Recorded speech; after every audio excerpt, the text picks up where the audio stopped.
Hi, I'm David Dunlop. I'm a landscape painter here in Venice. Ironically, this city, this serene floating republic with its liquid streets, would be the birthplace of landscape painting.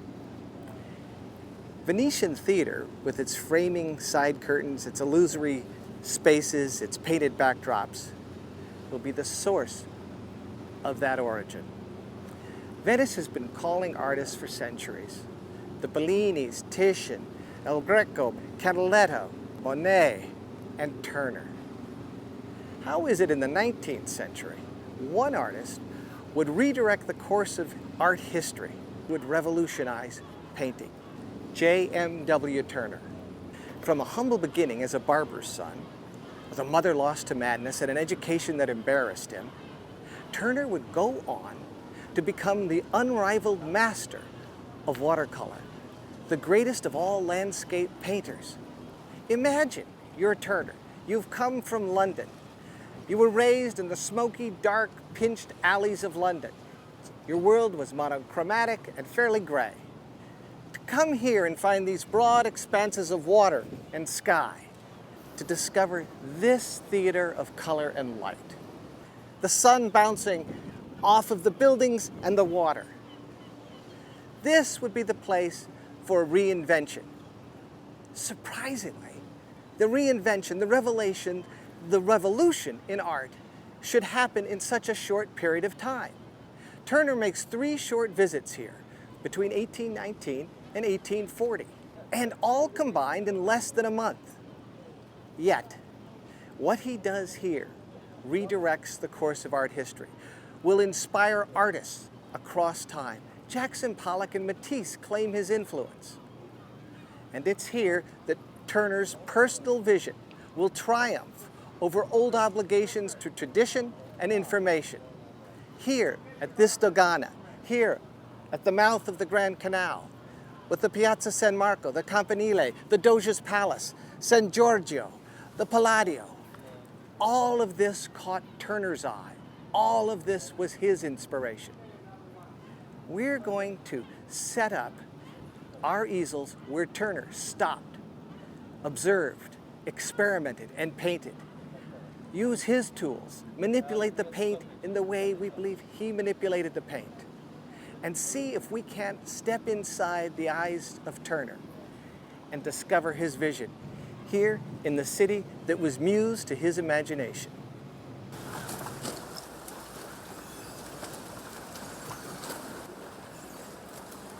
I feel like I'm standing in the middle of the Grand Canal, and I almost am. That's San Giorgio over there, and right here and straight in front of me is the Dogana and a gondolier. Some of them sing, Ciao Venezia, Ciao Venezia, and beyond that is the Giudecca. And the Giudecca, you see there, a domed building, formerly a convent. We're at the mouth of the Grand Canal, and down the Grand Canal, at this hour, we're almost at the golden hour, the preferred hour for painters from Guardi, Canaletto, Turner, you name them, from France to England to Germany to America. The artists came here to paint in this light, in this location, on this Grand Canal, the entrance to the Serenissima, the serene republic of Venice. It didn't look a lot different then than it looks right now. And that's what's so remarkable. Turner traveled searching, seeking places for inspiration. And wherever he went, he looked for the quality of light that would inspire him. He doesn't paint in those places his permanent pictures, as he would think of them. He takes the memories, the experiences that he finds in places like this, and returns to his studio to reinvent them with his imagination, with his memory, one that is a reconstitution of his own feeling.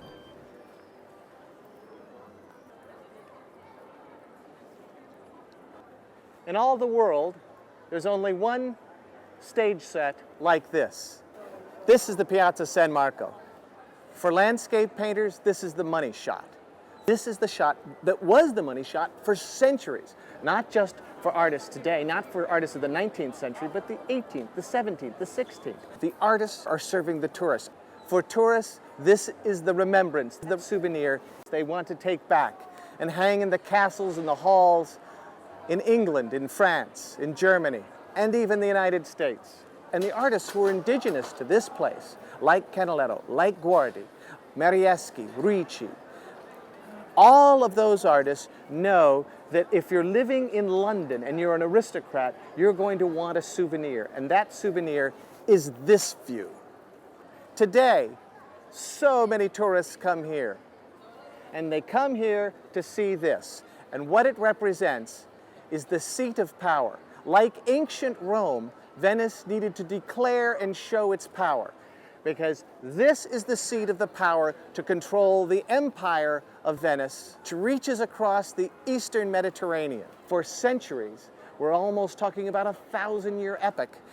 The Campanile symbolizes that. It was rebuilt after falling down at the beginning of the 20th century. But because it's so symbolic and so important to Venice, they rebuilt it in a snap.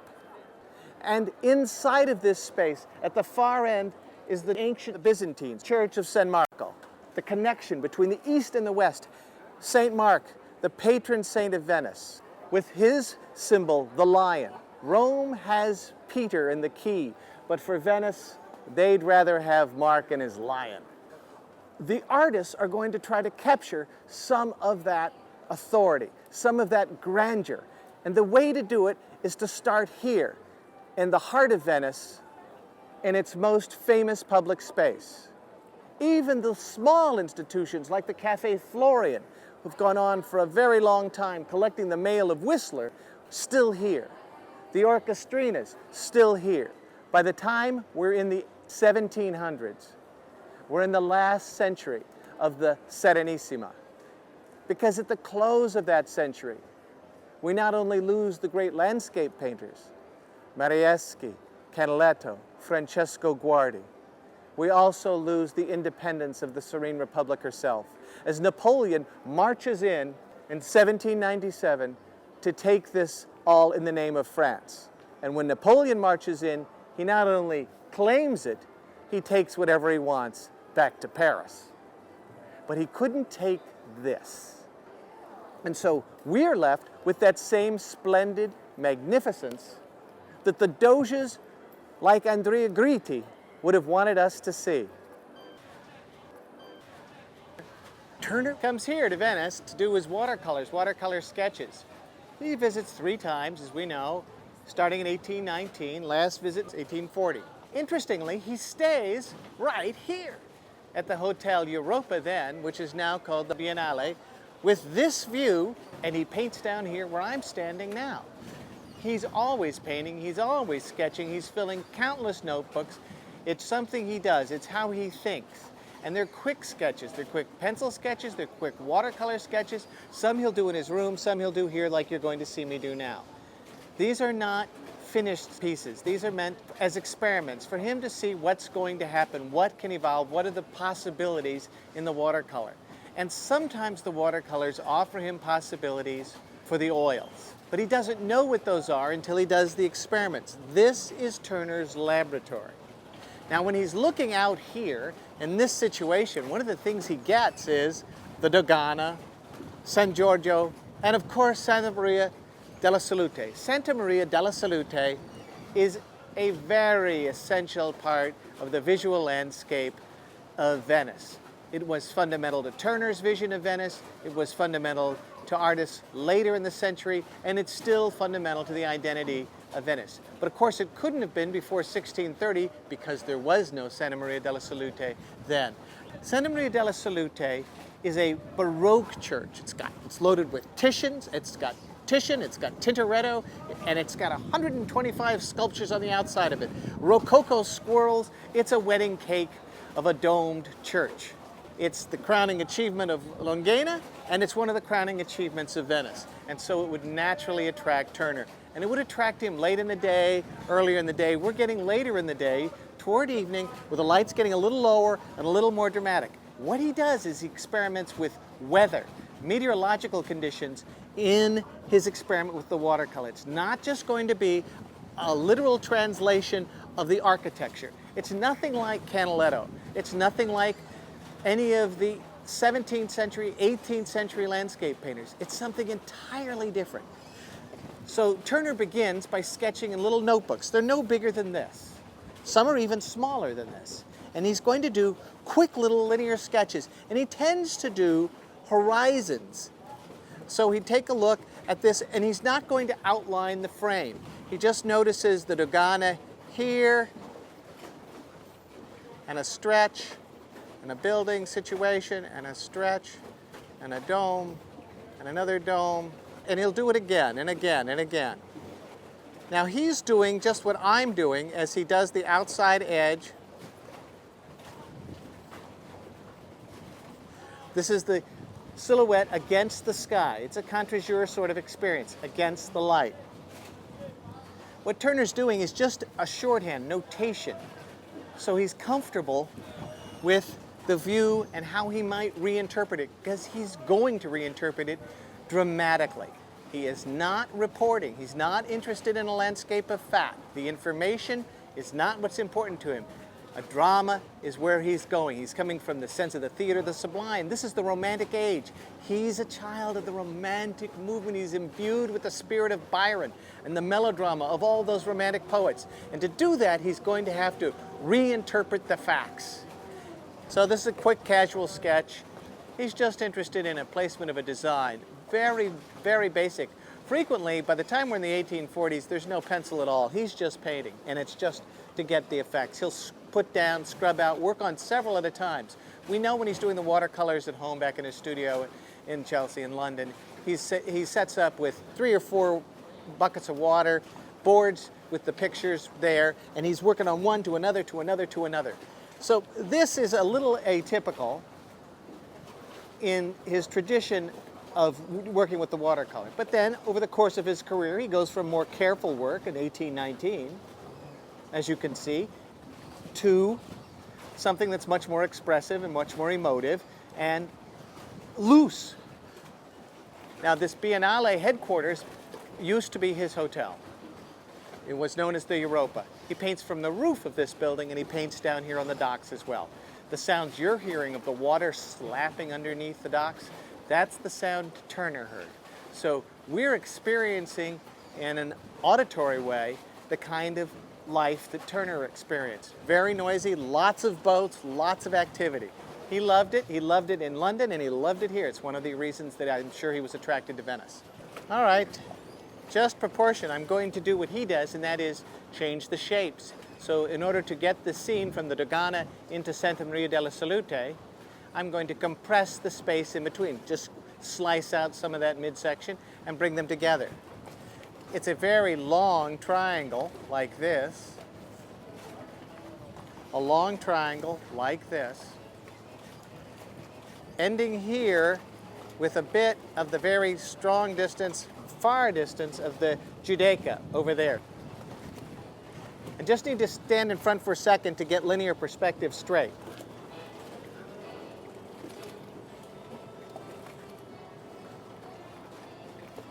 And I know that I'm going to have a larger dome here, but you notice there's an enormous amount of territory which I'm leaving free to play with the sky.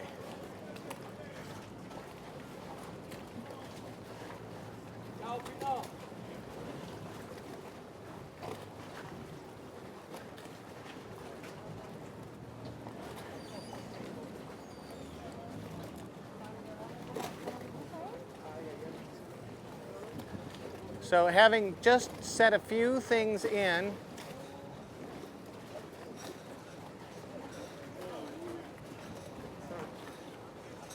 that's all I would need if I were Turner. Just something to give me some point of departure. It's not going to be much different from John Singer Sargent, who, 50 years later, is going to be loosely doing the same with pencil, the watercolor.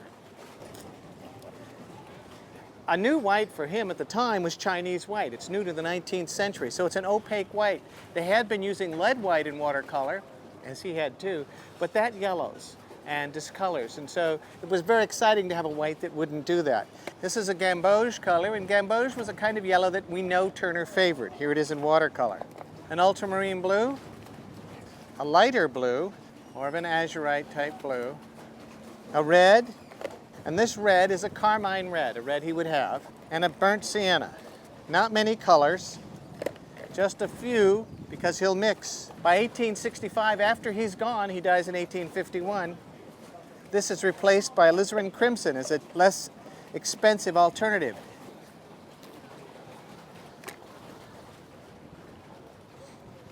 Big watercolor brush, nice and soft, so he can just explore what happens. I'm doing a watercolor on this format on the easel where the paint itself is on a vertical plane. Turner will frequently paint on a flattened horizontal plane on a bed on his lap. That allows him to do things with puddles of water that I won't be able to do, but I'm doing this so that you can see what's happening in the watercolor. So we'll mix some of this ultramarine blue with some of this carmine to get a deep violet.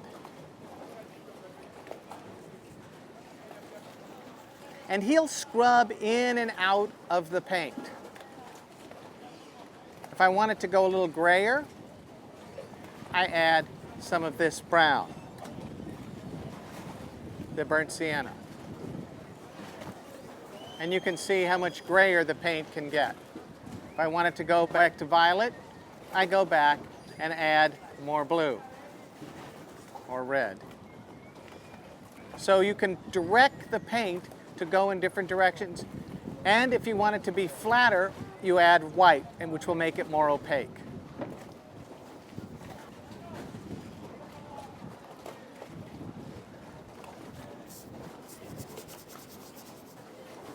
I'm just setting up some watercolor stain on the paper.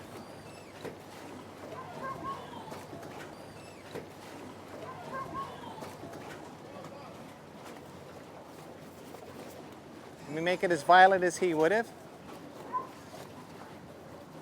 And I'll find my painting as he did as we go.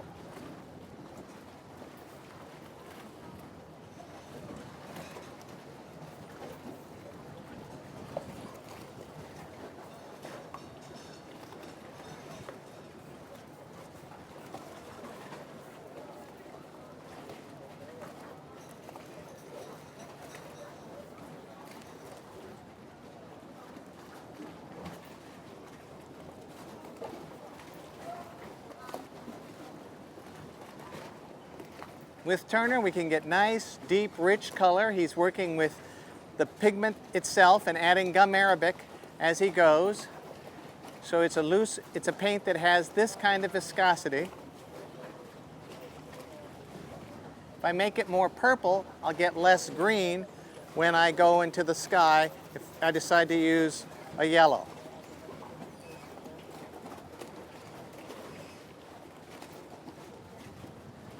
And I'll do that now, because I have to experiment. If I'm at all true to Turner, it's about experimentation. It isn't about whether or not the painting is ever finished. And he passes that lesson on to John Ruskin, who puts it in his lectures and his book, The Elements of Drawing. Even Monet says 90% of Impressionism is owed to Ruskin, from this touching of opposite colors next to one another. He might start to use some more blue on some of these edges, and I'm going to do that too.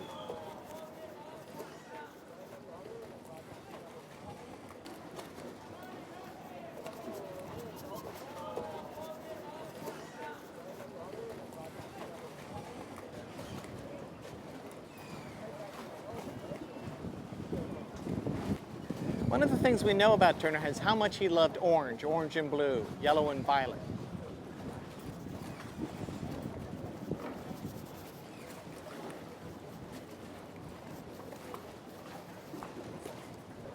What Turner's doing is, he's got a color theory, Moses Harris. He starts with Newton, but he's read Goethe's Farbenlehre. He is familiar with George Field. He's familiar with so many people writing on the idea of color. He's aware of simultaneous contrast and how a yellow modifies a blue-violet and how a red is modified by a green. When I say that, is that a green looks greener right at the edge than it meets the red, or an orange looks oranger right at the edge where it meets a blue. It's not just that white and light look lighter when they meet a dark, but that the colors themselves shift. he tends to think of yellow as the most dynamic color, or lightest. It's the source of light. So he frequently uses yellow. In terms of the tradition, from Jan van Eyck to Vermeer, yellow was the light of paradise at Eden. It was the yellow of Eden and Arcadia for Claude, his hero, Claude Gelée, Claude of Lorraine.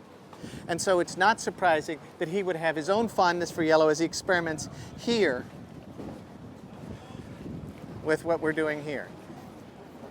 Now, with the paint surfaces he could work on in his day, he has no trouble subtracting and adding paint. The surface was more heavily sized than we can buy, more varieties of sized paper than we can buy, and many of the painters of his time, like John Constable, would soak their watercolor papers in glue and hang them on a clothesline to dry, so that they would have an erasable subject. And Turner, too, will scrub, has a paper that can take it. He's using a fairly smooth surface paper, frequently called a laid paper. But he experiments with all kinds. By the 1830s, at the time of Turner's second trip to Venice, ultramarine blue was synthetically made and was inexpensive. Not the expensive material made out of lapis lazuli that it had been in the previous century. So it was an easier thing to include on your palette. And now you could even buy it in tubes, not only in the powdered pigment in glass vials, where you mix with the gum arabic for the watercolor, in tubes, oil especially.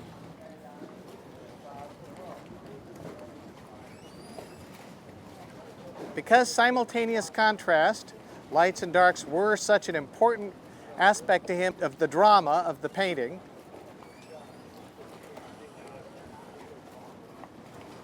finding the light is what's exciting, and that's what happens with the scrubbing. He'll use rags, he'll use his hands, he'll use razor blade or knives, he'll use all sorts of things to move into this paint to have it offer the light and the contrast that he's hoping to find. Let me give you an idea of how that would work now. You can do it with your fingers, as he did, a rag, as he did, or with a brush.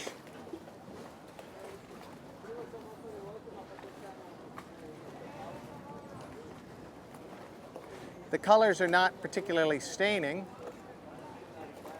Just a note about Santa Maria della Salute, built by Baldassare Dogana, 1630. The city of Venice had just suffered a terrible plague, the Black Plague. It will come again and again.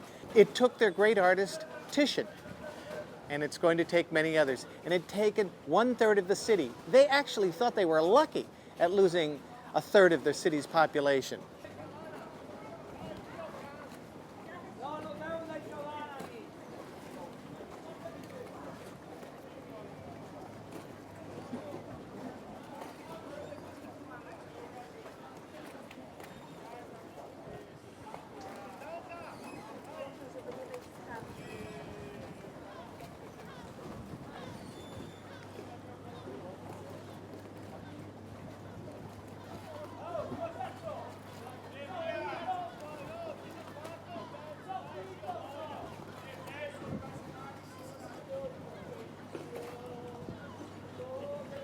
The principle of light against dark, this becomes more dramatic, more of the sense of the sublime and this feeling of the power of nature in contact with humanity. And for him, that is the evidence of the sky and the weather of the sky in relationship to the buildings.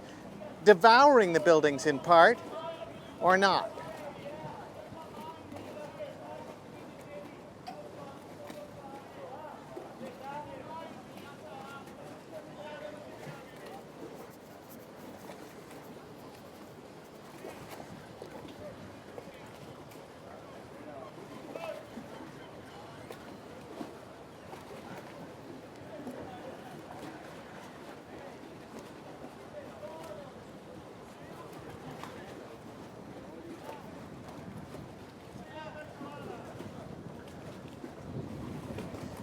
And back here, again, he has a chance to define the action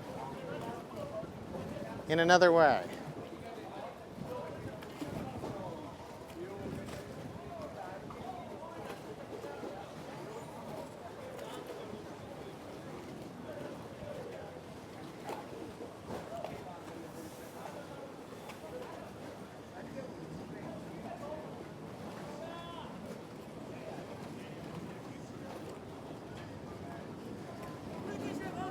With the torre, the tower of the Dogana.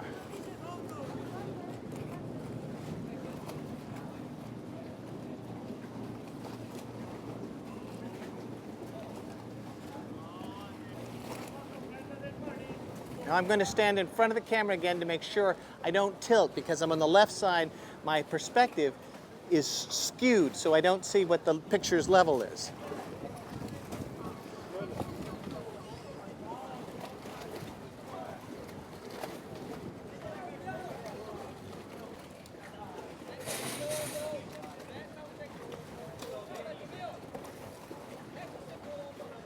Making it a little shorter to make that look taller.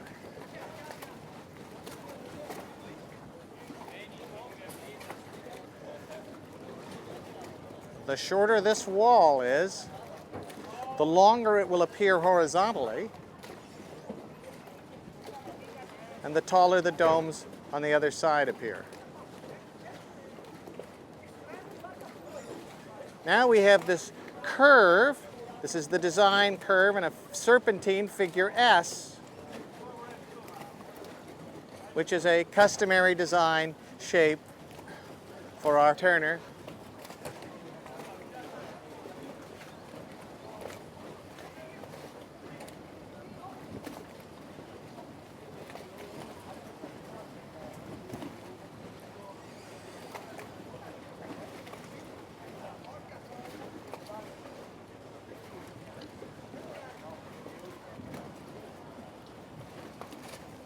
A touch of Longana, baroque features.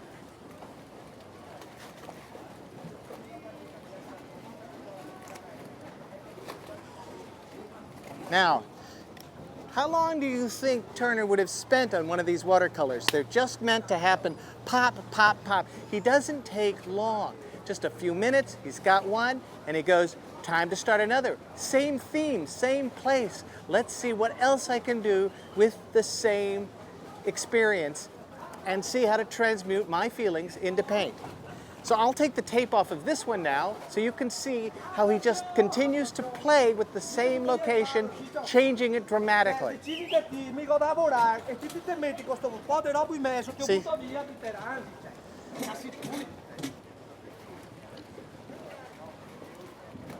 So I'm going to take my gloves off to take the tape off.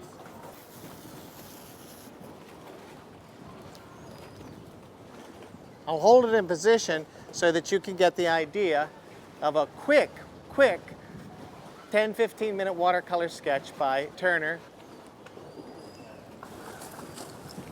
And it's on Turner's travels where the weather and the light and the history all collude to give him inspiration. Up until Turner, color was a tool. With Turner, we finally have color in light being the goal, being the purpose. With his free gestures and his pursuit of a spiritual, invigorating light, he changes the course of landscape painting. He changes the direction of art. I have a few images of Turner's painted right in this area. And what I want to show you is this is a scene that's very close to where we are now, because he stayed right over here on the Grand Canal, looking out into the Bacino, opposite San Marco, but we can't see San Marco. What we see is what we see in this picture here. Straight ahead is the island of San Giorgio. And just to the right of that, which we can't see, but behind that gold dome and that tower there, the Dogana, is this on the Giudecca, the Palladio Bower, which in his time was a convent. He was staying about where you see the picture taken. Now, Turner didn't take a picture with a camera. He didn't use a camera obscura. He was interested in photography at the end of his life. Remember, about 1836, 1839, we finally have fixed images in film.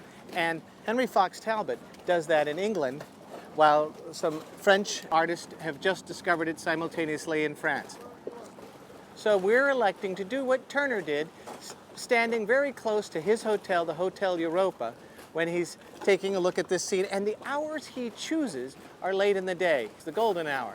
This is the time when the sun is low and we get a lot of yellow and red light. It's a favorite of his because he was aware of Goethe's color theory, of Moses Harris, George Field, and Goethe had told him, Johann Goethe, the author of the Faust legend and other things, he's a great writer, friend of Beethoven, but Goethe had done this enormous color theory work called the Farbenlehre, the book on color. And in that book, he talks about minus and plus colors. That's one of the aspects of Goethe that appealed to Turner. Much of Goethe he dismissed, but one of the attractions was minus and plus colors. And for him, a plus color are the yellows, and a minus color are the blue-greens, or the blues. So the yellows and the reds are plus colors, and minus. So he's thinking, and why would he call them plus and minus in his own mind? What advantage would that give him? We know that a plus color adds or expands. And so all light colors tend to expand and move forward, just as dark colors tend to recede and move back. And he's going to exploit that advance and retreat of value and color and the modification of two colors side by side based on his studies of color and his own, of course, experience in the field. And as he paints, a theory that is in his mind is called the theory of doubt. At least that's his definition of it. He's going to exploit uncertainty and he's going to exploit ambiguity. And for Turner, the word is doubt. He wants to invest a feeling of doubt so you will guess as the viewer. And so blurring and uncertainty are essential aspects to evoking a mood and a quality of life for Turner. We'll try that. Let's take a look at the compositions right here. In this composition, you'll notice the big element, the Dogana, is on the left side. To paint that, he'd be on the other side of that island, and there's San Giorgio. Dogana, San Giorgio. San Giorgio is smaller, Dogana larger. Now, if you take this picture and you flip it around reverse, we have the same composition backwards. So now the Dogana is on the right side, here it is on the left, here it is on the right side, and it helps frame San Giorgio over here. It's just as important to him to catch the quality of these reflections in the water. It's rare to have the water in Venice ever be this still, but he didn't care. He made it that still in his paintings. Making it still in his paintings is different than what you hear right now. You have to be hearing all the slop and slosh of the waves, just as Turner heard them when he was working and painting right here. Now, this sort of a painting is a painting he wouldn't paint here in Venice. He painted those back in his studio in London. But he does do sketches, drawings, watercolors, and as he gets older, he even dispenses with many of them, just taking pencil notes. His last trip in the 1840s, and this represents the 1840s, this is late Turner, so it's going to be much more expressive, much more doubt in the painting. Over here, you can see he's scumbled on what he calls thixotropic paint. He's made a paint that is thick and gooey and dries with a surface, a topography to the surface that is scumbly. And then it dries and he's able to rub in of transparent color on top of that after it's dry to let the transparent color, any kind of color, stick in the crevices, the interstitial spaces of the thixotropic paint topography. And it takes several steps. You don't do that alla prima. You have to wait for one step, the thixotropic paint, to dry in order to put the glaze color to sit inside of the picture. There's a scene that Turner did not have. And if they build the dam that secures Venice from the ocean and all of the aqua alta that is damaging Venice, then these boats will no longer fit in the channels. At the moment, you can see how modern technology dwarfs Venice. Let's take a look at the sketch and see how this painting is designed, because they're all designed similarly. The water line is down low, nowhere near the middle, down low, down low, down low. The scene happens here, and there's more sky than anything, because the sky is the vehicle for mood, atmosphere, and light for Turner. So we've got this height and width. We'll just frame it out. I need to stand in front so I can get the perspective right on the horizon, just so I know that we're doing something low. And we'll get some little activity here, just a little activity. Uncertainty. That's uncertainty. That's the quality of doubt. And it's reciprocated down below. So if I have something happening here, I have something happening here. If I have something here, he has it extending. And he has this happening here, he has it extending. I have some light here, he has it extending. You see that the mirroring of the shape, the light shape, is important. He's holding on to the top corner in an interesting way, in this sort of scooped triangle. See the scoop of the triangle. The bottom goes dark to lighter. There are a few devices to hold on the two corners. If he doesn't have this, if I just cover it with my fingers, it looks as though the picture wants to flow on forever to the left, but as you can see there. But if I let him put his gondola and other material from a harbor here, it glues down this corner and keeps the viewer moving into the picture. The same is true over here. This smaller gondola in scale, bigger, smaller, tells us that there's a large extent of water. It's not in perspective scale, it just gives the viewer a sense of the space. This barge and these sailing ships, which there aren't any more except for right now. There's an old sailing ship parked right outside of the Dogana. He wouldn't have been surprised by that, but he would be surprised by any of the motorboats that we see today, because they certainly weren't there in 1840s when he was here. So we've got a sense of how this works. It's a darker bottom.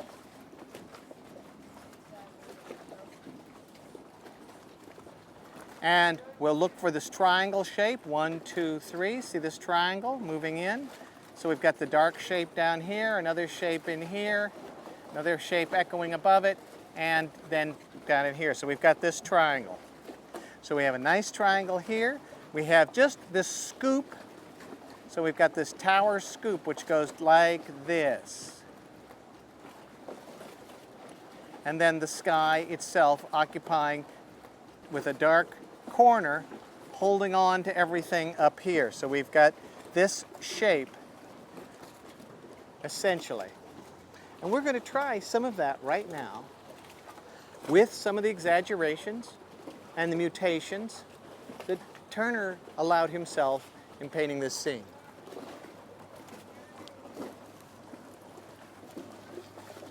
Now I'm going to do this so I can see the color. Now the palette. The ultramarine blue, he used chrome yellow, an iron oxide like burnt sienna.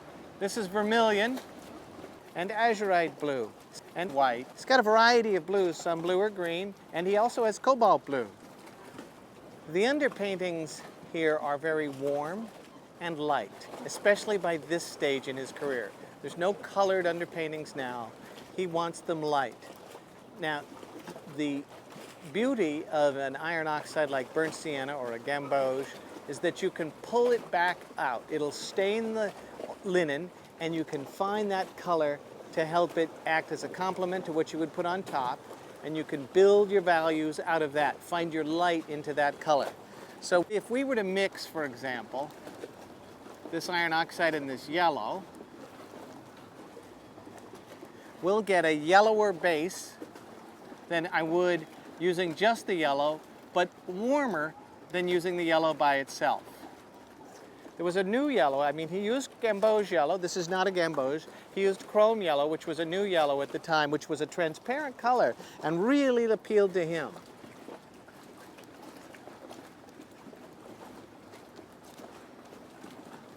So you can see the difference if I just do this color versus the warmer color of the yellow and the brown, the burnt sienna together. So if I push that into the picture,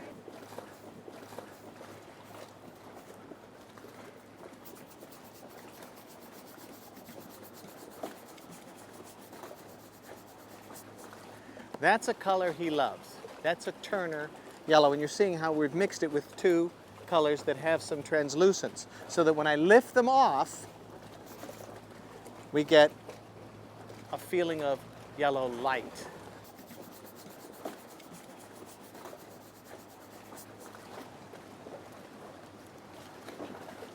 So I'll mix some more of those two colors together. They give a golden color. He liked a golden amber color.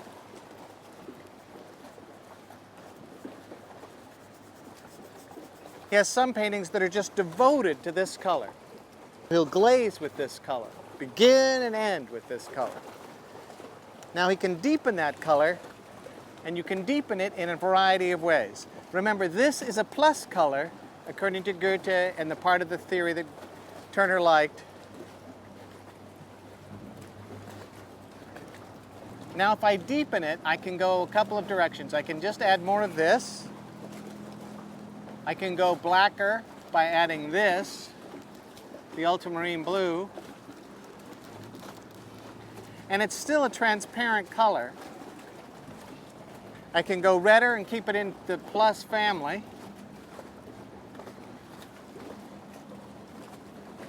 Or later, because these are done in the studio, I could add a violet on top.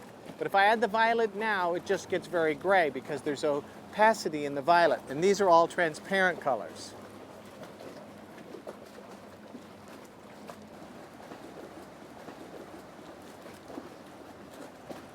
This is vermilion, a color he used and would continue to be a favorite of painters. Painters who initially admired him, like Monet, went to use this vermilion.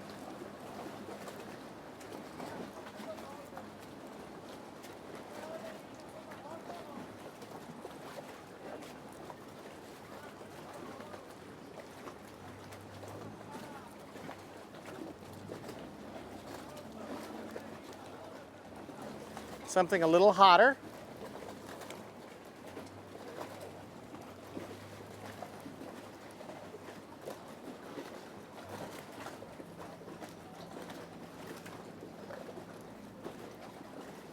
Now I've got to stand in front of the picture so that I see that I'm not lopsided. When you're painting from this side, the perspective is skewed and I don't get straight lines. I have to stand in front to make sure I am, and I don't.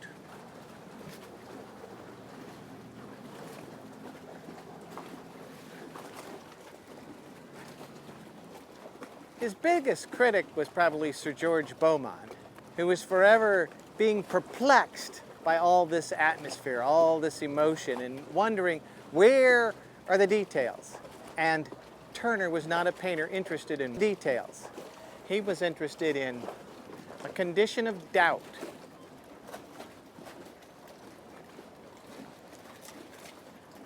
Now I may pull my Dogana a little further over because I, like Turner, am bringing some of my own sense and feelings to the scene, just as he did. I'm using his palette, his methods, his thinking. And his thinking says, don't do what I do. You've got an idea, go with it. But we're still going to stay with his palette and methods and designs.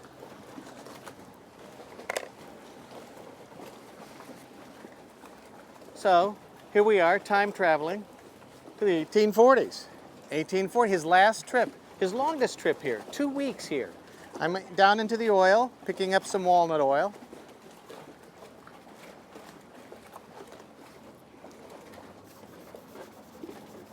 Now when Turner is doing his watercolors, he's just looking for these sorts of evocations that you see now. He would stop at this stage and say, that'll give me an idea. Now those ideas and the explorations from the watercolor by the 1840s are being transferred to this oil process.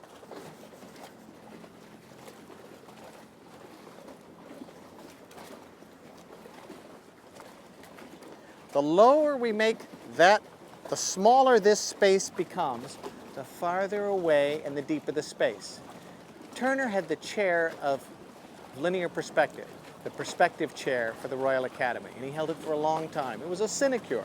He gave very interesting lectures. Some were hard to follow, but certainly everyone who attended, including a deaf librarian, said, "The demonstrations were breathtaking. I loved to just watch the man paint." Forget what he was saying.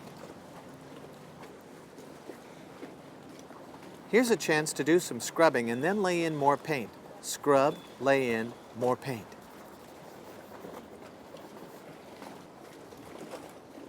Back to the oil, because the oil helps me work with this surface.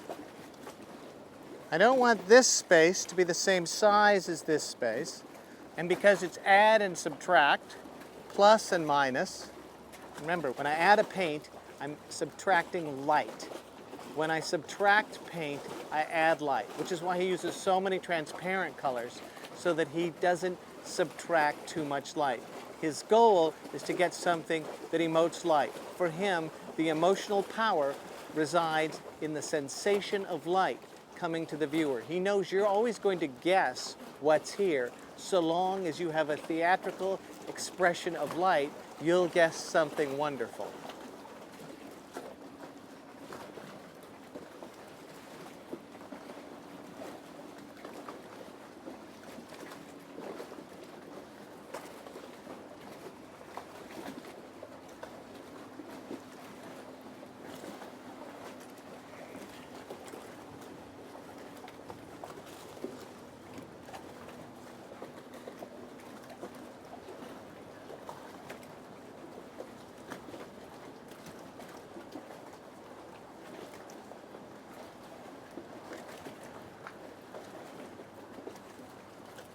Going back down to the oil, because the oil helps me remove, as it helped him, the paint, to find that luminous quality of the thin coat of paint where the light passes through the paint film and bounces off the light ground.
There's a little, and I'm going to stand in front of the camera again to see how that's working. Okay.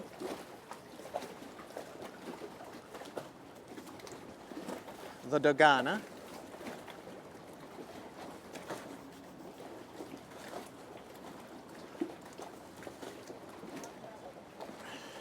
I'm removing paint to reveal some of that light.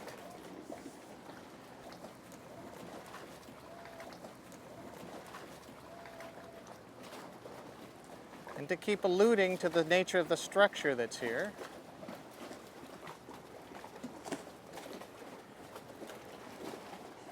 As he painted this scene with very still water, he used the idea of reflection to create stronger verticals. An interesting thing about perception is that we know from Dr. Samir Zeki's research and other neuroscientists that we sustain our attention longer to verticals than we do to horizontals. So a horizontal picture with a number of verticals will help us sustain our attention.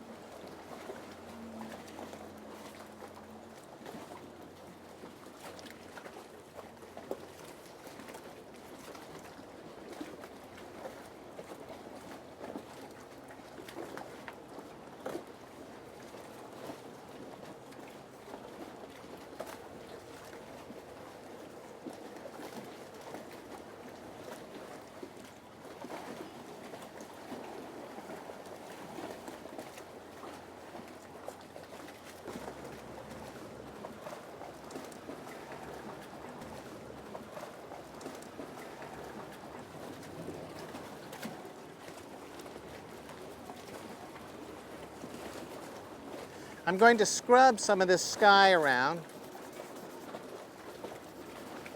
right now and think about its relationship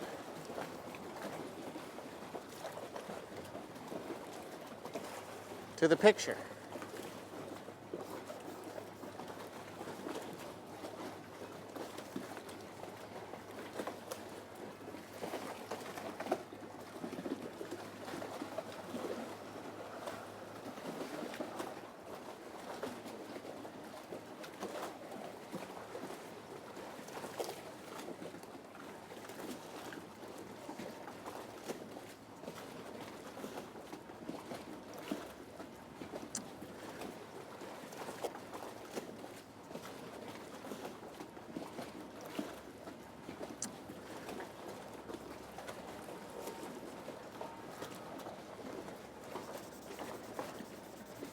Working all over to create the effect, he would be using bread, his hands, rags, newspapers, because newspapers in his time were made out of rag.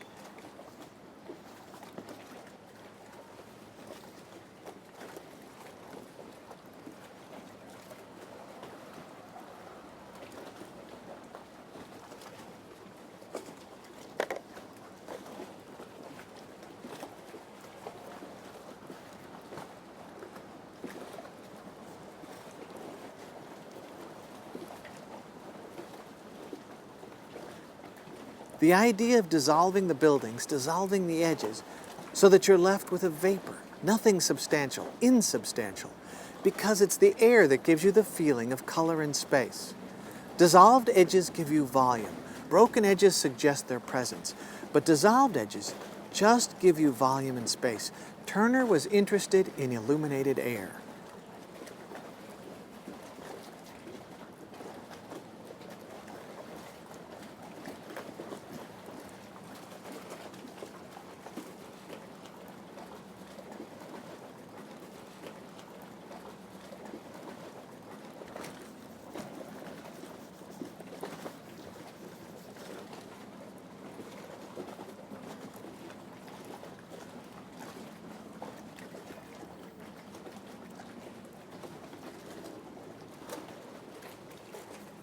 Now I'll pull a little bit more of this out because any yellow turns any blue that you put up there immediately into green.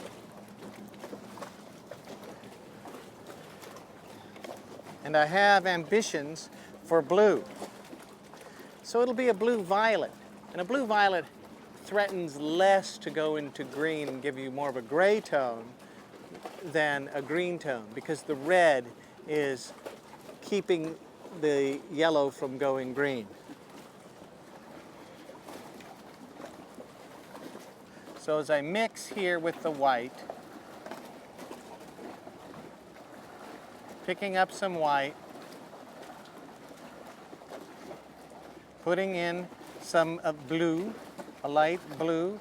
There's no real cerulean blue yet, that's coming. So he's got colors like Antwerp blue, Prussian blue. He has woad, which is an indigo blue. His ultramarine blue, the synthetic blue, and azurite blue. He's got a variety of blues, some blue or green, and he also has cobalt blue.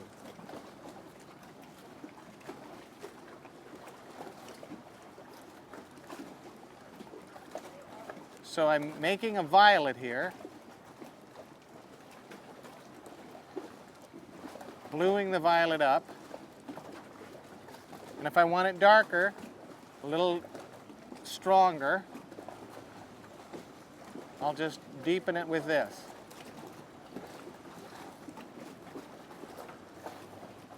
Now that color is very complementary to all the yellows. And if I go up here and start to place it in to hold on the corner, borrowing from Turner's own design,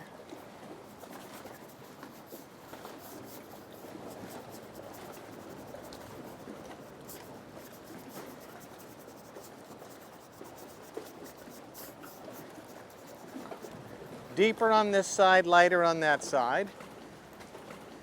He feels the light traveling across the picture this way, so he can add more ultramarine blue to the picture over here. And I'll come down and I'll put it in here so you can see it. The saturation is much deeper here now. And it will mix with this color, but will carry a deeper effect over here.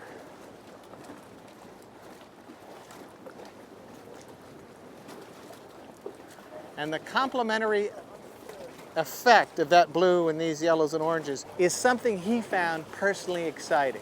He'd read about it, he'd watched it, he'd experimented with it himself. He thought of himself as a scientific explorer as well as a poet. He exaggerates like Delacroix as a romantic. He's part of the period of the sublime. He wants to provide you with a heightened sense of feeling, so exaggeration would serve his purpose, his poetic purpose, his poetic license. He paints the effect, and an effect that is uncertain and, as he said, full of doubt, is a territory into which you can guess the appearance of clouds. So by pinning down the blue, clouds showed up. That's how he experiences it.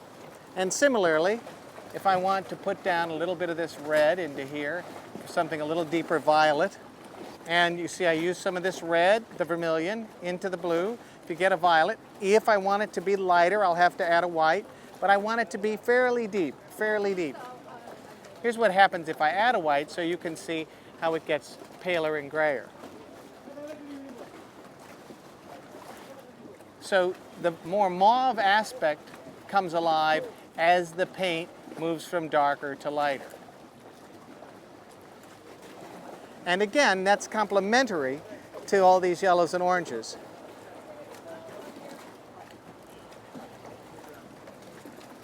And touching lightly,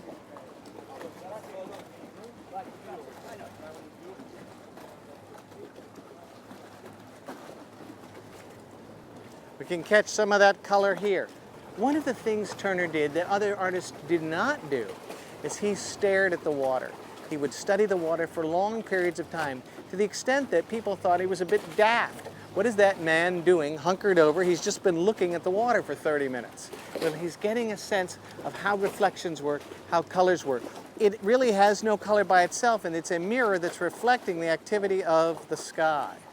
We're finally beginning to tackle these issues of images in flux, that it's all a hypothesis manufactured in my brain. Our eyes, Turner's eyes, were all about receptacles of reflectance. We are just absorbing 350 nanometers of a vast electromagnetic spectrum. And it's our eyes that feel and touch the light, the reflecting light. The photons and the waves come and touch our fovea. The retina transduces the information into the visual cortex. It is that path from reflectance to image, then out the fingertips into paint and picture. Turner realizes that it's all just a chaos, a soup of color and reflection, and that if he can give it back to the viewer in a certain suggestive arrangement, no information, no pilings, no boats, no cupolas, just this pixelated dust of color and light, then they will see into it what they bring, their own memory, their own experience, their own way of looking. They will bring themselves to the paint, and they will see into it the cathedral, the ship, the clouds, the shimmer on the waves and the sunset. That's one of the essences of modernism. It's about making the viewer a bigger participant in the painting. It was a first for painting. There are other artists who had tried, and that's why he admired Titian, and that's why he admired Tintoretto. It's why he admired Rembrandt, because they had alluded to this place of imagination through suggestion, and Turner took it further than anyone ever had.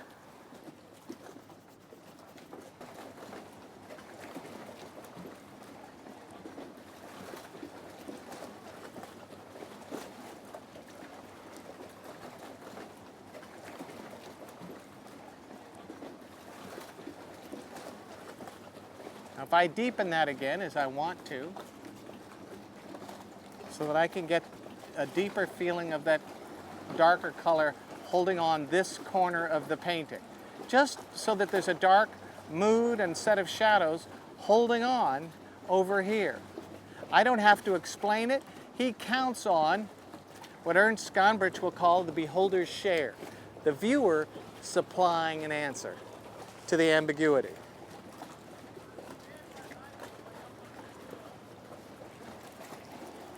Now I'm going to put the brush down and scrub some more in the sky.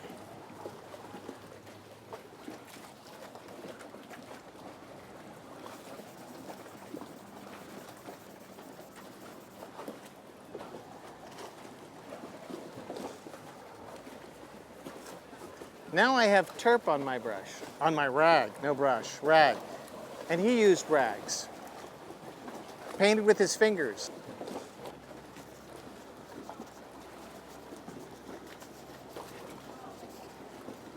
To soften the edge where the clouds and the sky meet.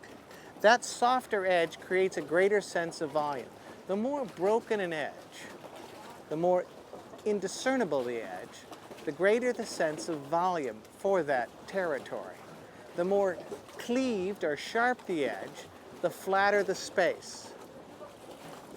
And that's an observation he had made early, looking at the paintings of Claude and that atmosphere that he saw in the Claudian landscapes in the 17th century when Claude was painting the Roman Campagna.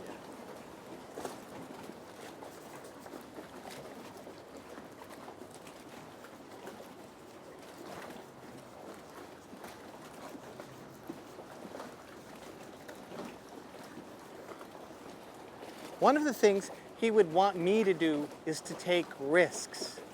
The one condition that he found abhorrent in artists, especially amateur artists, and many successful artists, was timidity. He said there is nothing worse than an artist who will not venture, who will not risk, who will not show a sense of bravado and courage as they experiment on their painting. That bothered him more than anything else in other painters' work.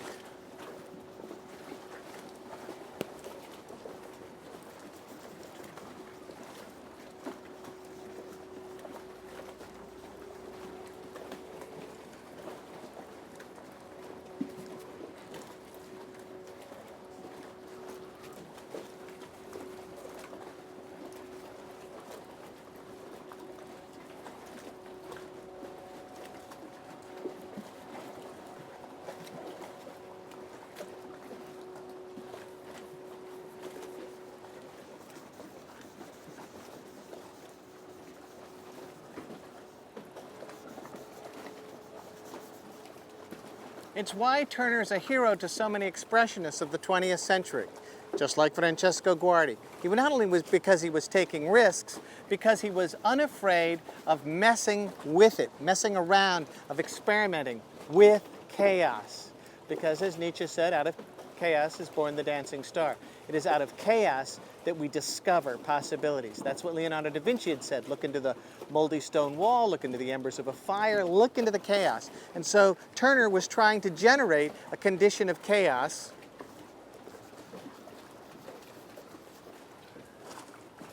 that he could look into.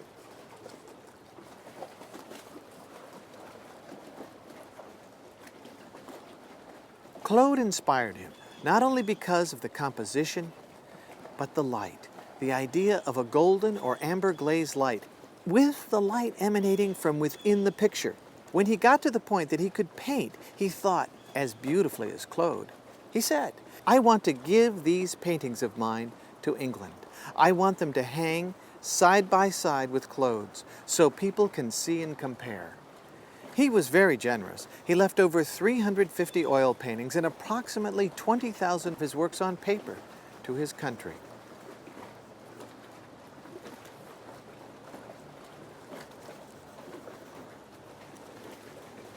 The longer Turner paints, the more chaotic the work gets. So that if I were painting pictures from the very end of his career, let's say 1845 to 1850, after this painting, they are truly on the edges of abstract expressionism. And the looking into that space is really alluring, really inviting. But if you're not prepared to look into uncertainty, they will alienate you. If you're prepared, they will reward you deeply.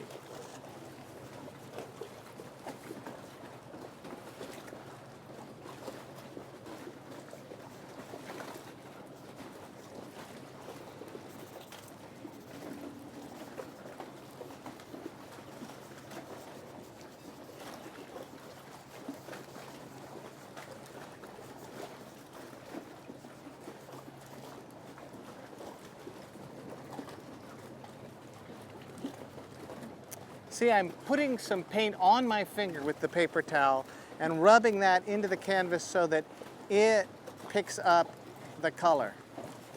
And the glow can be amplified now. And, as in his case, extended.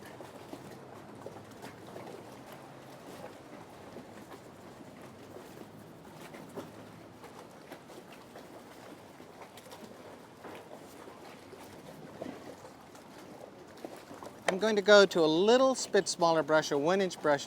Been doing everything with my fingers and a 2-inch brush. And that's because, like Turner, I'm going to experiment with a violet gray next to here to see if it doesn't offer me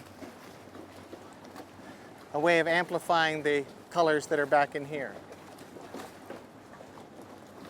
That's a much lighter violet gray than I was using up here.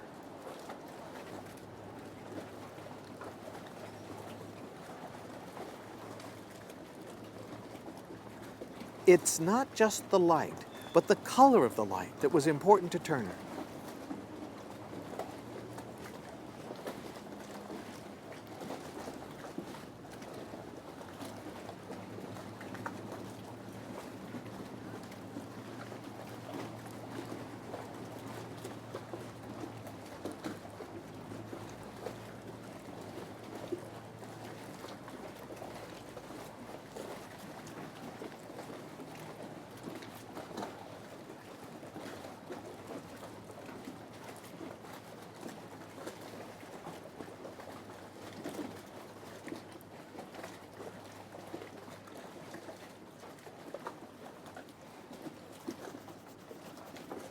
One of the virtues with oil paint is it blends.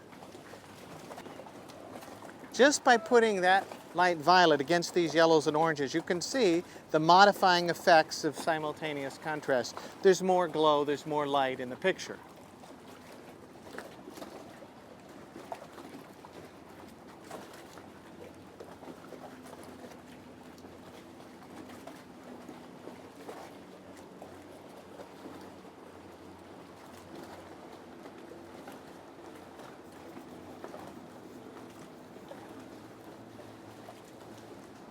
I don't want to lose all of that light, so I'm going to consolidate it in parts of the picture to move you into the picture.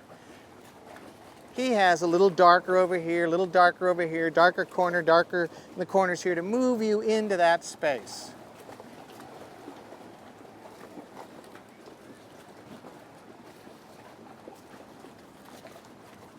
See how that light draws your attention. You're a diurnal critter, and you go to where the light is. We name all of our deities after light. We name our demons after darkness. Because we're fearful of the dark, and we're attracted to the light. From Amun-Ra to Jehovah, and so it is with painting. We're attracted to the light. All paintings are held together with contrast. It's light against dark, big against small. But the principal contrast for thousands of years has been light against dark.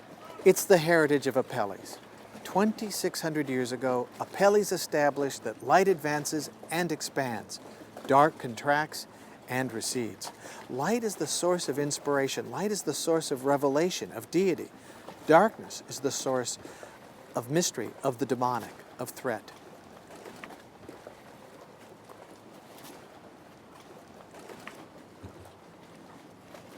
Now, if I want to put some darker, as he designed, objects to drive you in with maybe a triangle of objects, driving you into the heart of the picture, there's a variety of ways we can do that. And the darks, setting up dark shapes, is certainly one of them.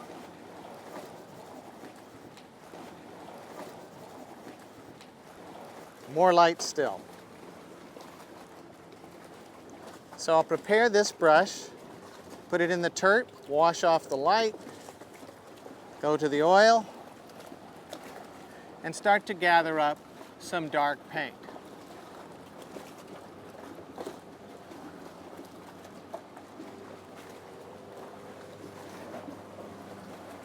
Scumble information around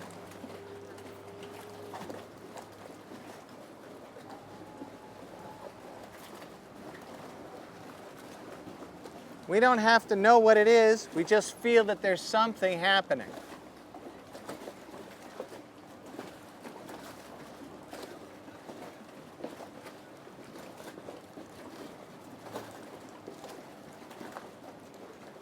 Boats, devices.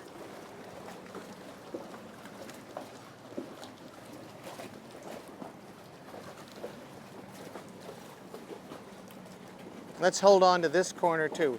We've been holding on over here with some darks, ambiguous darks.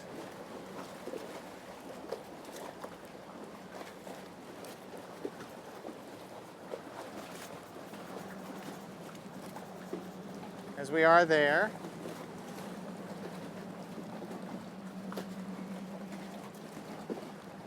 Like Turner, I have gondolas in front of me. My gondolas have canvas and vinyl covers. His did not.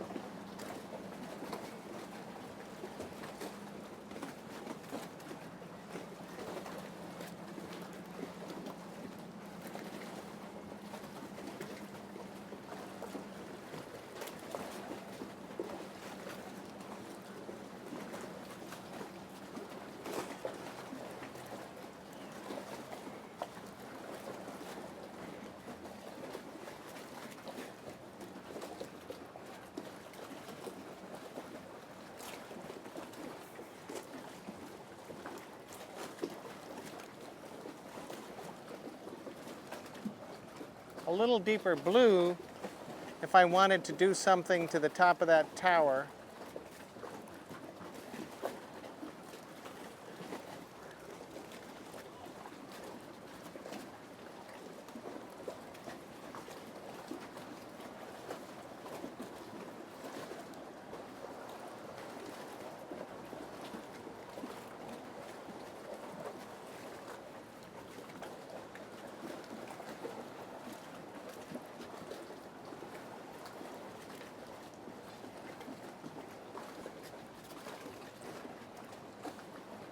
We'll let that tower reflect as well.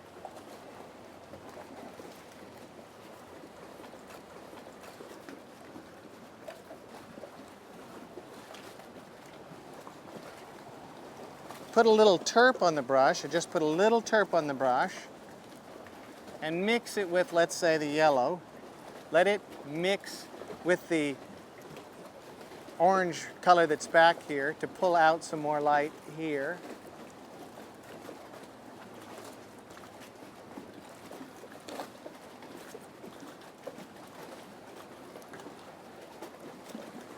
To draw my attention back there.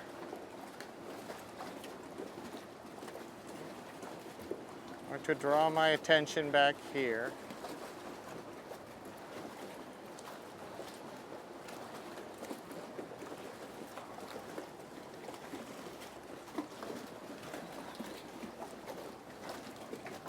Let's try that over here. Only because I can get sharper edges with a brush than I can get with my finger. Information happens along edges. You and I are edge detectors. Edges suggest architecture, foliage, skies, the nature of the edge, whether it is sharp and rectilinear, as here, architecture. More reflections.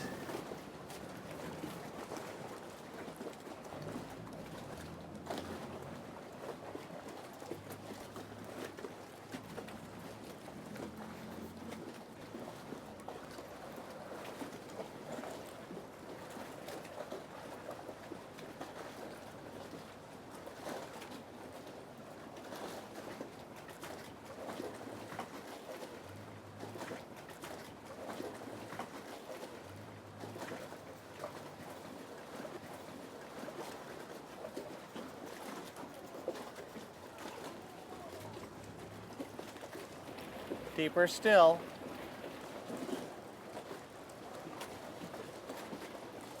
Begging the complementary contrasts.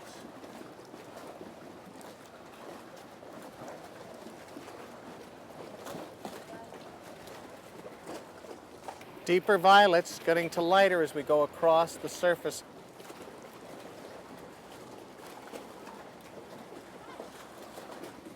Back to deeper. Turner's quest for Venice was not just for color and light, but it was for the inspiration in art history.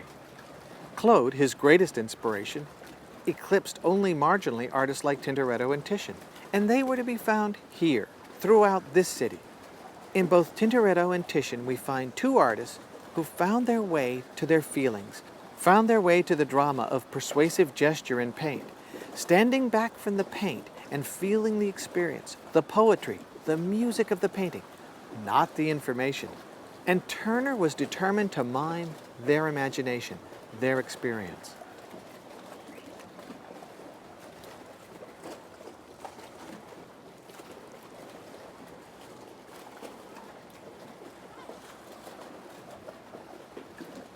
Deeper.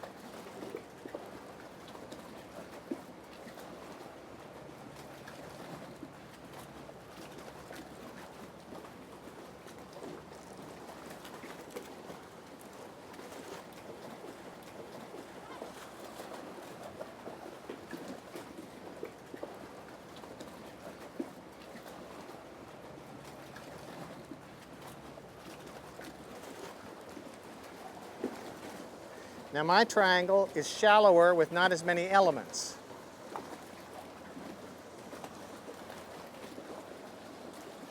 The peripatetic Turner found travel illuminating. In the first part of the 19th century, it was difficult, challenging, but essential. As a part of being an adventurous landscape painter, an adventurous discoverer of new ideas, new forms in paint, he had to deal with language, diplomatic tensions, wars, and the logistics of travel. He loved coaches and perilous routes. Turner's Venetian experiments with color and light, they were his Venetian studio here. But it was portable. It traveled with Turner's imagination back to London for his unfolding experiments. His indefatigable innovations found new voice and new expression until the end.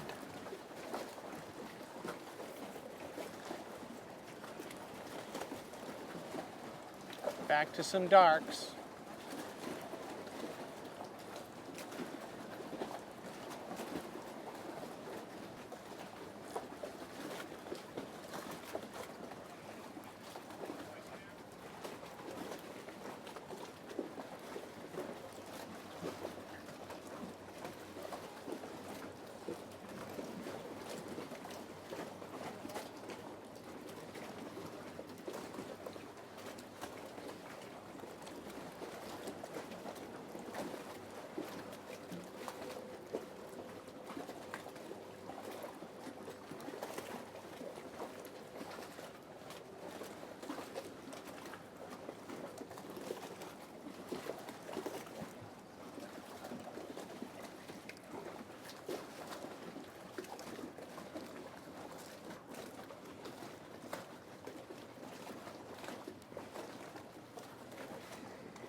More neutral.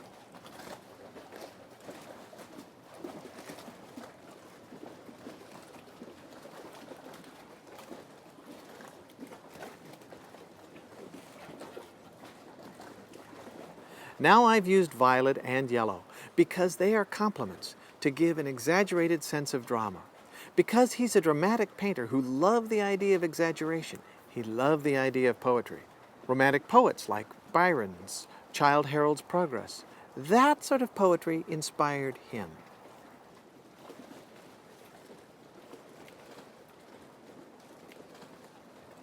We're all curious about great artists' private lives. Turner had shared female companionship with several different women. There was so much rumor and speculation about his life.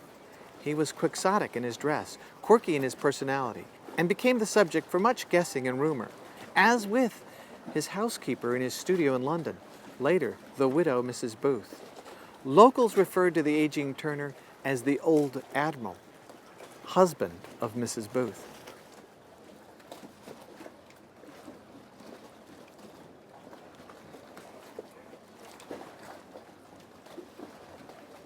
I'm testing the brush up here before applying to see the kind of mark I'm going to get. I see what the mark looks like here, and then start applying. Now this edge is broken and dissolved, less linear. It's softer and more volumetric as a result.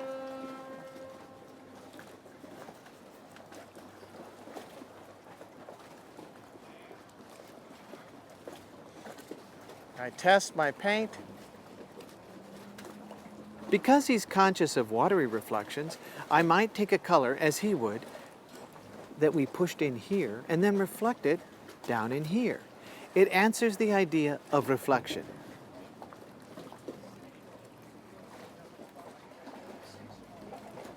If I had it here, I'd put it here.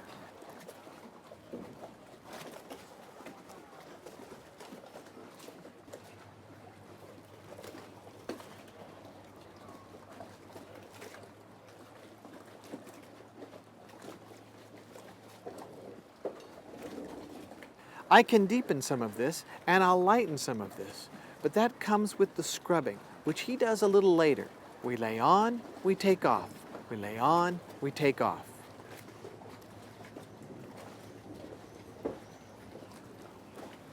So I'm going to steal an idea from Turner. Rather than put a dark up there, I might just want to put a little more light up there and let it transition down so it feels like it's more in the distance. It was jumping so far out of the picture.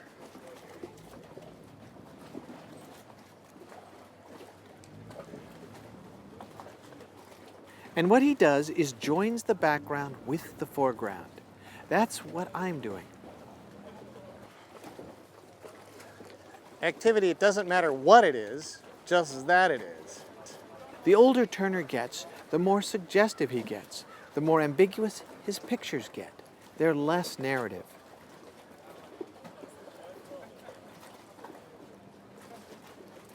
He took to heart the words of a scholar that he'd heard back in London, Henry Fuseli, who said, of all the uninteresting subjects in the world, nothing is more uninteresting than that of landscape painting when it is concerned merely with the tame delineation of a given spot. So Turner is determined not to give you the tame delineation of a given spot. He is determined to give you something that is interpretive, that is evidence of the power of his imagination.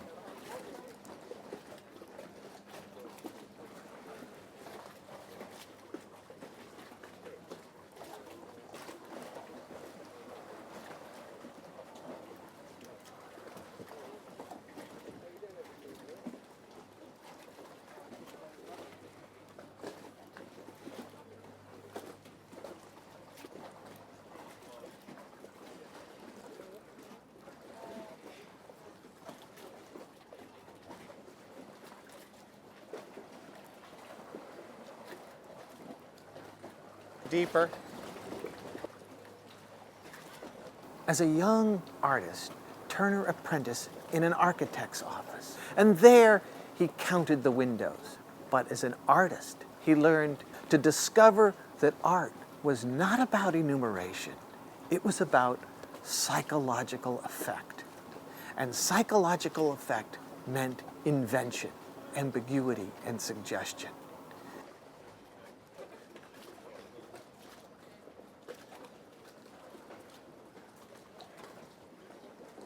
For wealthy Brits of this new romantic age, travel to the continent, the grand tour, was de rigueur. It was an expectation of class and education, and Venice topped the list. Venice had the art, the artists, the history, and the great parties. And of course, the souvenirs. Venice was a parable, a portent of the future. A once mighty empire, living on an island with a great and powerful navy and trade, could fall into dissipation. Her glory faded. It was a ghost of what might yet happen to Britain, for the poets, for the painters, for Byron, for Turner. Now I'm going to go up in here.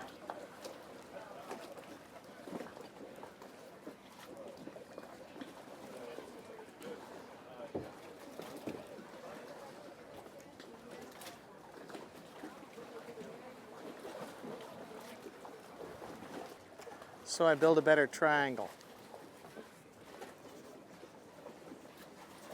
He concocts a design out of the sky that does what he needs it to do, to make a good design, for the picture, for the coherence of the picture.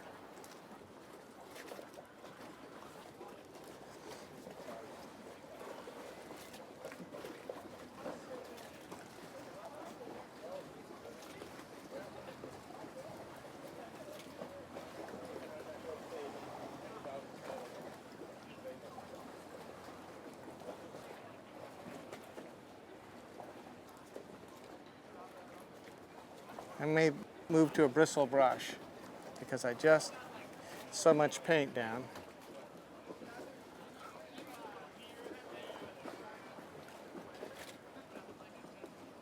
Turner was conscious of touch. The lighter the touch, the softer the touch, the greater the range of expression. The orientation of his touch, the contour of his touch, all of this mattered to Turner. And it's not enough just to turn or roll the brush. It's not enough to just touch lightly or hard, to drag or pull. He did all of that. It was also important, it was essential, how much paint to put on the brush. How was the blade of the brush, the bristles themselves, how were they splayed? How were they arranged? How were they pulled together for a sharp edge, a soft edge, a splayed edge?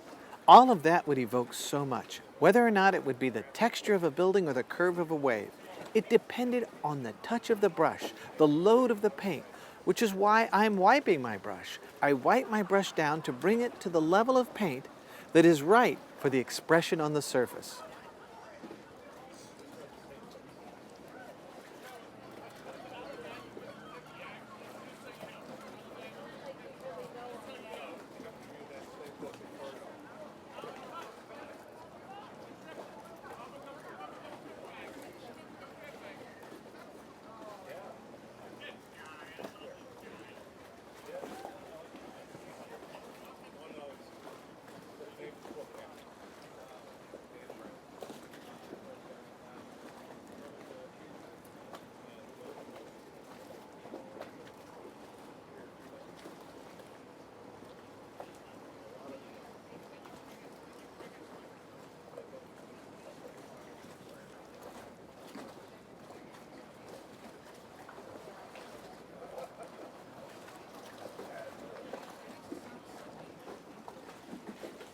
Over here, paint that is thick, much more expressive, much more doubt in the painting.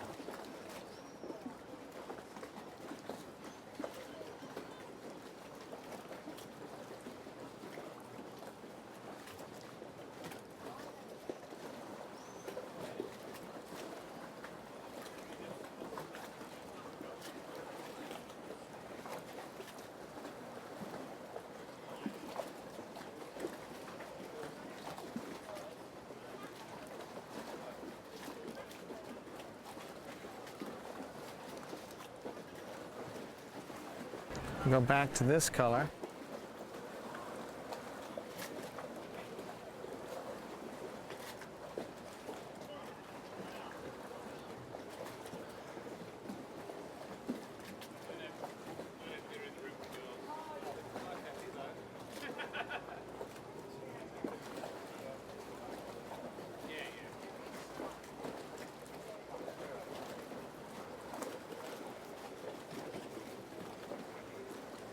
And a bristle brush.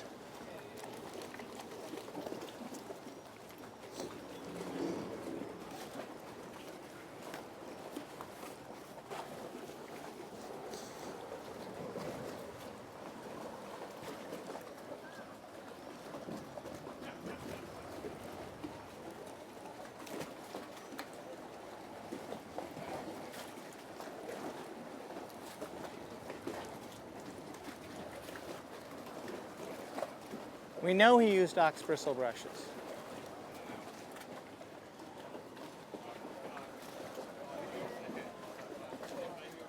I'm just developing a texture to the surface of the water. Something that would have intrigued him and that intrigues me, and we just are layering up. In his studio, this process takes time as we build layer upon layer. And you don't run the risk of mixing as many colors together. That's why he waits to do so much work in front of his friends on varnishing day, having pretty much set it in so that any color he mixes on top is not going to get muddy. It's already established.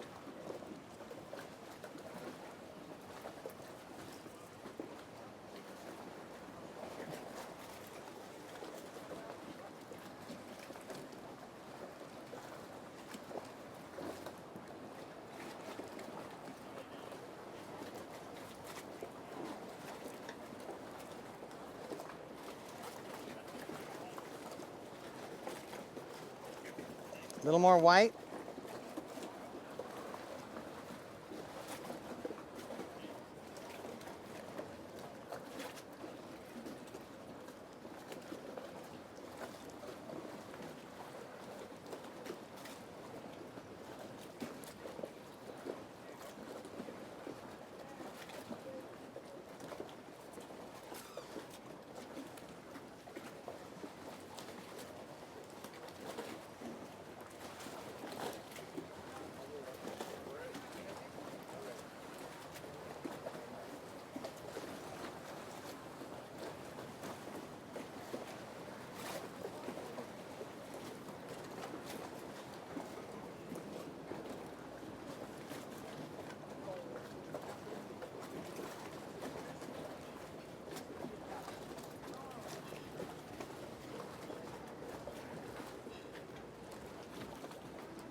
think that's a shimmerier surface.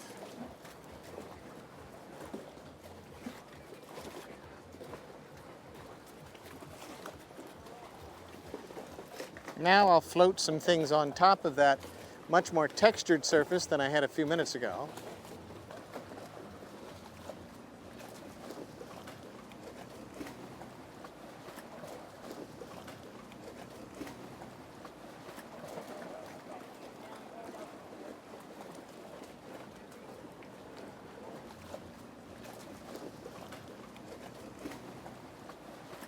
I added some oil.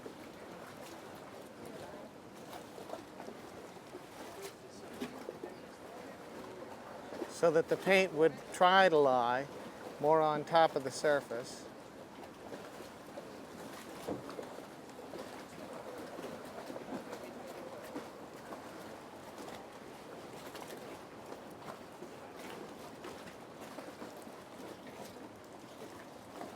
That oil keeps it from mixing too much with what's below.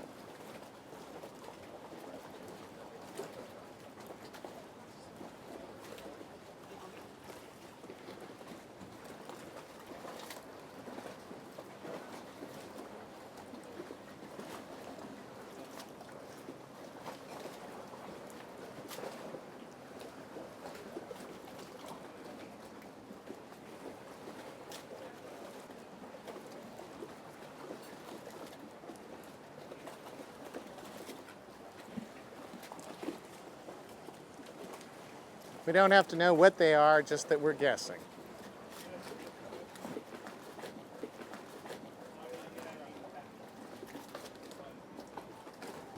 So I'll mix some more of those two colors together.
Just by putting that, there's more glow, there's more light in the picture.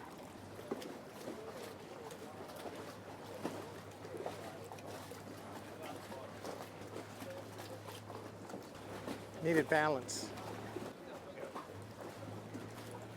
That I do with my fingernail.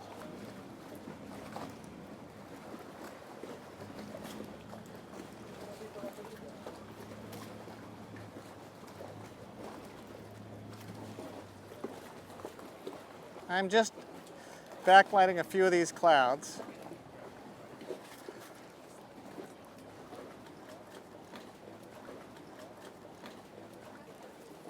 To give them a little more authority.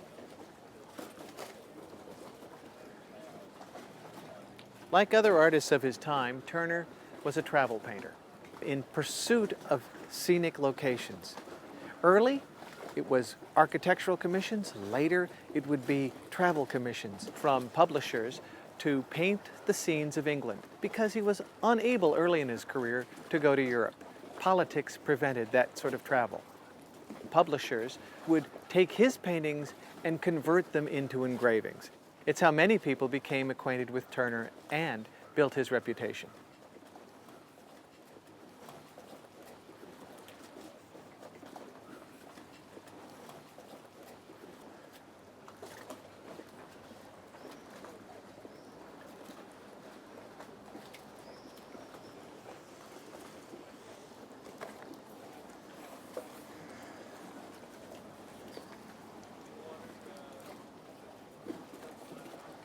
He'll rub the oils. He'll work the oils with his hands, with rags, just as he works the watercolors. This is an interesting historical point for me as a painter.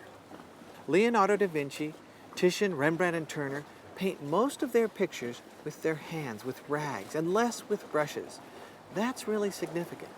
Their finest tools are their fingers.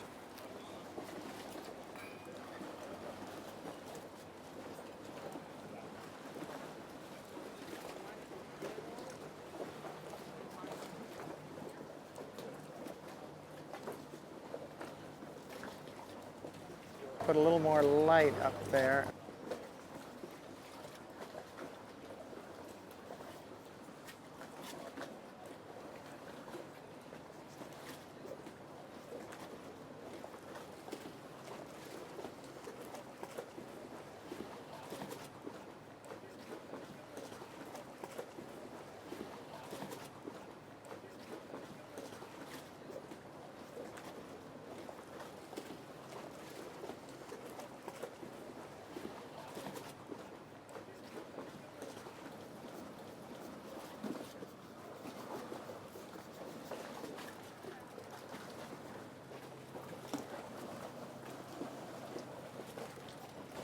I'm going to move some of this yellow over here so when I take the tape off, and that's over there.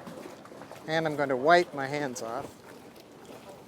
In order to get a sense of the atmospherics and the movement, this triangle that I built here, which is Turneresque, just as a shallower triangle here, going up to the point here, and secondary triangles, Ruskin called them flawed echoes. I've been playing with some of the themes that were important to Turner. That principle of interchange, what's dark becomes light, what's light becomes dark. That principle of unifying your masses, a principle of consistency. These were principles that Ruskin identified in Turner as tributes to Renaissance painters that he found in people like Da Vinci, or that he found in Claude, or that he found in Rembrandt. So it's a chiaroscuro experience with more color than, let's say, Rembrandt had accessible to him. But still, we don't have the window in deep space until I pull the tape away, and you'll have a better illusion of the window.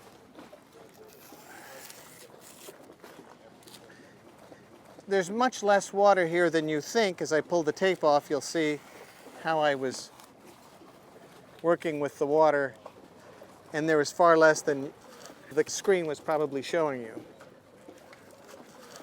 You paint off of the canvas, out, so that your strokes don't feel constrained when they hit the edge. They go right on out, as Turner paints out, so that the energy continues to move and doesn't feel thwarted by an edge.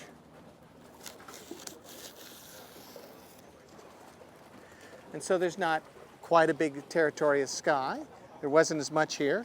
Cropped here, and especially the water, which actually I think helps give us less water and a deeper window on space.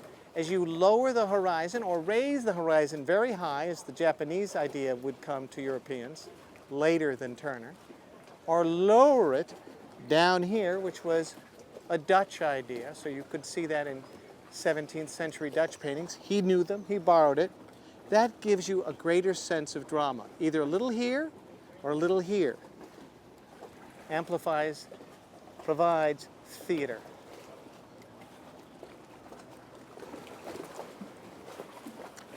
Turner has come to Venice 3 times in his life. He wanted to make it 4. Venice offers great opportunities in all of its light show. Dawn, sunrise, he paints it here. But what Turner really discovers is himself. These paintings are about the sensual experience of feeling. As Matisse says, Turner finally frees us from the imitation of nature. The story is no longer what the picture is about. It's about a sensual experience of light. It's about being able to look into the paint and experience the drama of the paint as light. That transforms painting forever. And it happens to Turner here. This is his muse. This is his motivator. What Turner is telling me and you is that we don't need a story. We don't need a painting about a king or a war. We don't need a painting about a particular piece of real estate. All we need to do is to look and feel. I'm David Dunlop. I'm a landscape painter.